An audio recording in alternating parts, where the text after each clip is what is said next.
Yeah, I'm very happy to be presenting this to you, and this is a combination of a technique that I developed and a result of a 4-month ethnographic study in a women's treatment center. So it's a combination of work that I've put together, and I just really want to walk you quickly through why I've done it. We all know IPV is intimate partner violence, and I was on a 5-year longitudinal national study of Canada about the health effects of trauma after women left abusive partners. So we had over 300 women followed for 5 years about the health effects on their intimate partner violence after they left. They had to be out of the relationship for at least 6 months before they entered the study. And so we had many health problems that we had to follow for that many years. So, while we were looking at those health effects, of course, the incidence of substance abuse was really higher. And we know from a variety of studies that trauma is higher, it makes people more susceptible, and I can go over the physiology of that if you want, but that's not my prime purpose this morning. So 2/3 of women that enter into substance abuse centers have mental health problems that include PTSD. And the interesting point for me was that women with intimate partner violence or any trauma who seek treatment for substance abuse have a difficult time benefiting from that. So that really was scattered throughout all the literature, and I thought, why is this? Why is it that women who are going to help other women and women who are coming for help, and the two of them get together, why isn't it working? And a lot of the literature, the therapists had negative feelings about the women that were coming for help. And I thought, how can this be? As a helper myself and a woman, how can this be? So I actually wanted to look at what is happening in that relationship when the woman that comes for help and the helper come together and it doesn't work. What are the ecological factors that are involved? What are the policies in that institution? What are the inhibitions within the woman herself or her surroundings that is making that not work?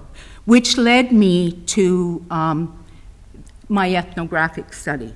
So I went for 4 months into an intersubjective ethnographic study using hermeneutic dialogue and participation observation of women and staff. So I had full access to all the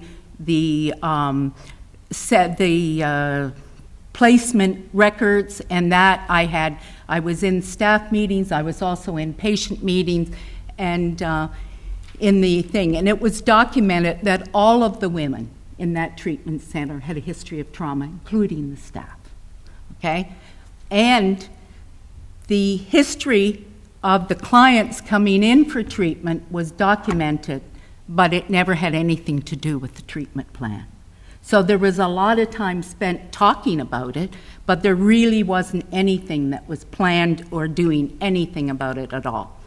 And both staff and clients were asked if they knew what PTSD was and if they knew what to do if somebody showed symptoms. Very few of them knew the definition, because in most places, addiction workers are not required to have a knowledge of trauma at all or how to handle it. But when I asked them to give a personal thing, they all gave statements like a feeling of not being real. I can't live within my body because if I get into my body, it's unbearable. I always have to look to see what's safe. I'm constant looking and judging whether I'm safe or not, and so I'm never at rest. I'm always height alert. I live in my head, and then I get startled and I go into my body, and I'm so scared when I go into my body that I develop a panic attack. And because of this, it's very difficult for you to get to me. It's even difficult for me to get to me. and it's like living in a jail that you just can't get out of. So these are staff and patients giving the same account of what PTSD is like. And as I say, a horrendous thing. This is all published in a book. It's called Women, Trauma, Alcohol Dependency, Connections and Disconnections in Alcohol Treatment Centers for Women. And I'm the only, well, no, I actually credited my advisors on it as well, so, but mine's the first author. So years ago, I had developed a technique called rebonding of the body. And rebonding of the body is a multimodality technique, structured program, which consists of 8 sessions of 3 hours each. Normally, it was originally developed for children who came into care because they were sexually abused, and has been altered throughout the years for different genders and different ages with a whole variety of techniques, usually offered on an outpatient basis at this time, though it was originally with the children, it was inpatients. Rebonding of the body is based on the assumption that in order to survive certain traumatic incidents in our life, we have to disassociate or disown certain parts of our personality, and that no real healing can take place until these disassociated parts are revealed and integrated into the person's whole being. And the tech utilizes memories as a pathway to healing, rather than we really get into those memories. The objective is to rebond, and the program is structured and consistent, you'll be happy to know, and it moves from the least vulnerable to the more vulnerable, and it's an individual experience within a group setting. And it's not group therapy, which is normally very confrontive. It is not confrontive at all. It's an individual experience within a nurturing, supportive group. And it uses art, movement. I worked with bioenergetics, a movement therapist and art therapist to do it, creative visualization, and cognitive restructuring. And it needs to be open for abreaction to occur. So people say, well, you're going to trigger the PTSD. Yes, women and people with PTSD are triggered every day. We're going to trigger it in a supportive group with, and giving them techniques that they need to know to handle their own reactions. The element of play must be present in order for this thing to work truly. But the details of the trauma need not be disclosed to others for the integration to happen. Now, the session 1 is, and I have some pictures I'll show you later with this. Session 1 is the introduction to body history, which is really very important for the therapist to get at first, because you obtain the body history, you have a map, and you can judge who's going to have difficulty in which session once you look at that. And then we do the feet, which is the grounding. There's a lot of exercises with women. We do foot massages and paint nails, but they do different stomping areas and different marching techniques for some of the guys. And session 3 is your leg. So once my feet are grounded and I have my legs standing up, and with the legs I do the backbone. You know, I have something there, and then I can start pushing out. And then a lot of it works with the symbolism of what you're bringing into your life and what you're pushing out of your life, and looking at that, what that means and what that says about you. So session 4 is the hands and the arm, and we do a lot of creativity at that point in time. And 5 is the head, and we can look at the various masks that we see, and what can I see, say, and do. And the trunk is the 6th session, where we get the history, particularly strong with the sexual abuse victims, but in many other things, with even nowadays with the breast surgery, they're doing total reconstruction of a woman's body Um, and they're paying a big price for it. Healing Ways, session 7 is an integration session, and session 8 is a self-forgiveness. I tell them if they want to forgive their parents for not knowing any better, or for their husband or that for being a jerk, they can do that. But the emphasis is on forgiving yourself, because particularly with childhood abuse, the people usually blame themselves, and then they move on to the new body and the new way. So this is the actual structure. The structure is very consistent, where there's verbal sharing, play and storytelling, the outline, physical exercise and games involving a particular body part, relaxation, visualization, memory, recall, and then at that point in time, when you get up from the visualization, there's no talking. They go to their outline and do their painting, and then there's sharing and closing. And there's journal and dream writing in between.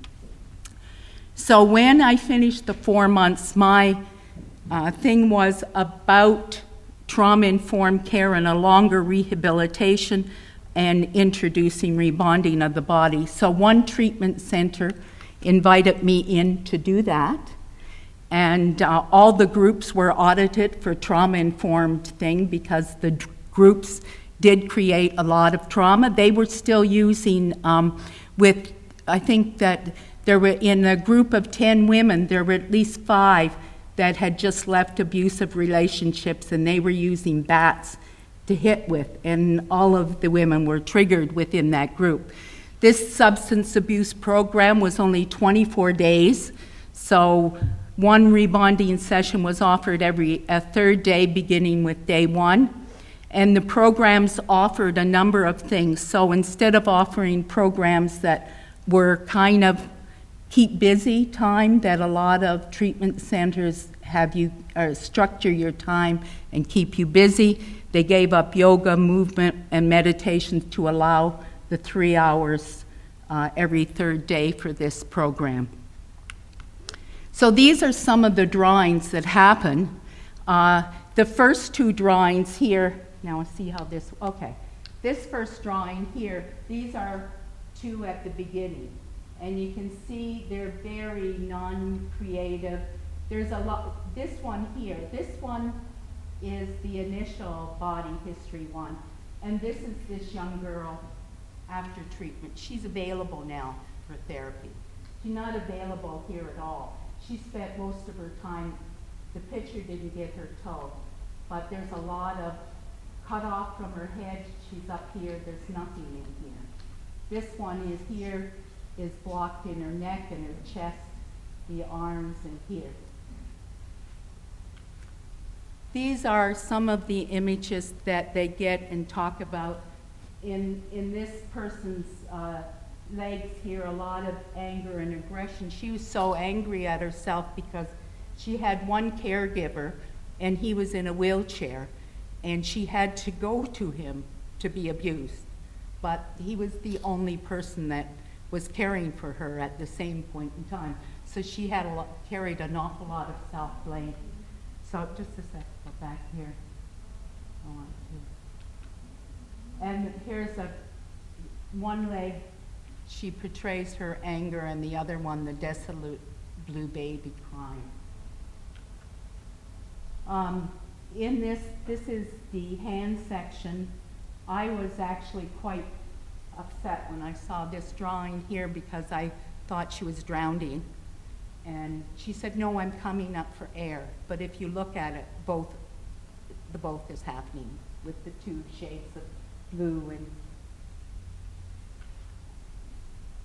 these are some of the masks that we get. If you see sort of all of the different areas that there, this leg, I believe that this is the universal sign for stop. And we had a very difficult session after that group. These are some of the other, I encourage them not to try to do a self-portrait like an artist would do, but to do some math. Now this one over here, here. this was very interesting because when she showed this one, I asked them to take their drawings home and put it in a special place in the room in which they sleep. And because it encourages dreams and they're writing their dreams down. She was terrified to take this drawing home. And I didn't have a place in the place where I was working where I could keep it. We finally negotiated that I would keep it in the trunk of my car. And so when we brought the drawings back, we bring them all back for the integration session. She recognized that this is the face of her abuser.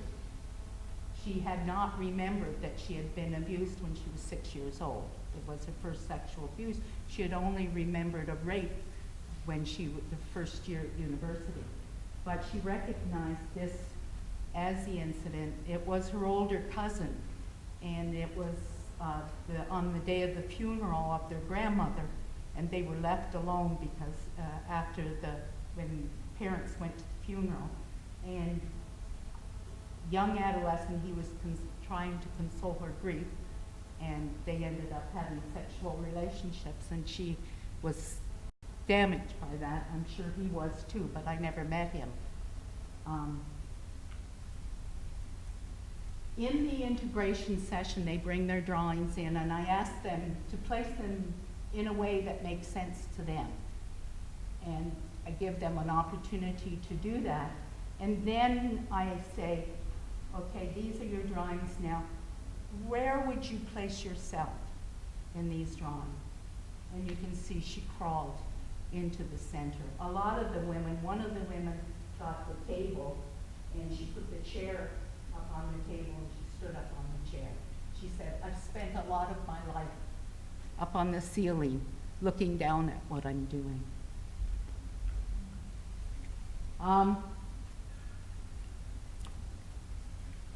So I know this very different than most other people work, and I work with art, I work with physical movement. We have many games that we play. As a matter of fact, I know how to Indian leg wrestle, so, and do other things.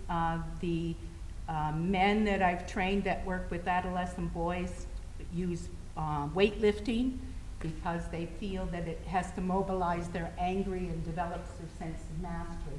So it's gender specific, and it works on the abilities. What I recommend is that 2 therapists in one group, then the group should be no larger than 10 people. I like 6 to 8, but have managed 12, so that if the reaction takes longer, then the rest of the group can move on.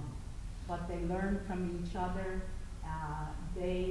One of the things that I'm very clear about is what I see in the picture says about me and my experience with other people. And you don't label your things. So if somebody sees something in your drawing that says more about them, and if you want to accept it means for you as well. So I don't take a traditional therapist view of art. I don't take the, this means that and that means that. I don't agree with that at all. Like, let's look at what this is saying to you. So I think that one of the things that we have failed to do, and I mention a lot of in the book, is we're not in a disease model, we're still in a blame model for all the addiction that we have. I mean, maybe some of us have evolved, but as a society, we're still in the area where we blame people and that they're deficient in it, or we lock them up, or we have the testing things. We're not evolved. But we're creating it within our structures and in our community, and that there's nobody that is without some trauma. But we're doing more and more of it every day. We have to look at giving them something. There's so many very simply trained techniques that can help people with their PTSD symptoms and help them manage them and reduce them so that they don't, they're not conditioned to respond that way, and then they get a horrible psychiatric diagnosis that doesn't belong to them, and then they get medicated, and then you're really changing their neuroplasticity. So, any questions? That is my presentation.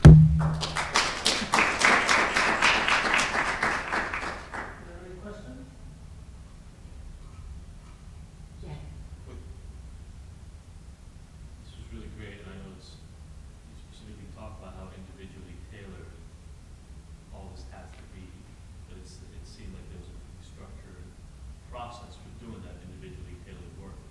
How is this related to sort of the somatic experiencing a lot of those other things? Because it's not, you talk about rebonding the body. This is more about perception. No, the thing is that it has the movement has the bioenergetic technique. So the thing is that when I stifle, as maybe some of you thought, that I have to talk about these people, I have to stifle my emotions to keep talking about them. Whenever I do that, my chest tightens. So you can imagine that if a person is beaten with a rope when they're young and they don't want to cry, they can separate from their body. They go up on the ceiling. They go off to other places. So the thing is that those marks are still in my body. Those changes, those locks are still in my body. Those locks are still in your sexual expression. That's why we have so much sexual problems, because our bodies are locked. So there's simple bioenergetic movements where you can open your chest, where you can open your pelvic area, you can open your voice. So you have a voice, and we do a lot of yelling sometimes and doing that to present this and that. And it is manualized, and people are trained to do it. Like when I'm an artist. I mean, I paint. I'm not an artist. I guess maybe I am, but I paint a lot. I don't sell a lot, but I paint a lot. And I worked with an art therapist as well when I developed their technique, but I worked with a movement therapist as well. So there are some people who have that ability. So you would work with them. The therapist would work with other people. It just couldn't be somebody that only did verbal therapy to get up and suddenly do this area. It would have to be somebody. Now they're